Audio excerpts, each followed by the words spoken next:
How to track your orders on Temu. Hello everyone, welcome to the channel. This is Rose and I'm here to guide you on how to track your orders on Temu. Watch the video till the end, and without any further ado, let's dive right into the video. Launch Temu app on your device. Log in to your account. Now tap on You button at bottom center of the screen.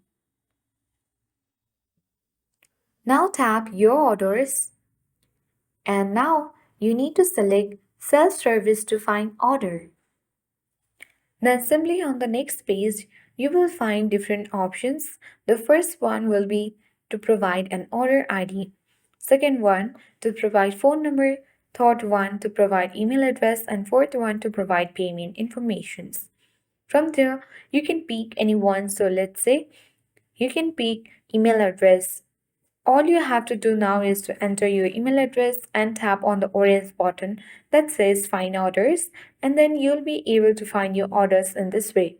So that's how you can track your orders on Temu. Hope this video was helpful. If it was, then do like, share, comment, and don't forget to subscribe our channel for more tech and tips videos. Thanks for watching and see you in the next video.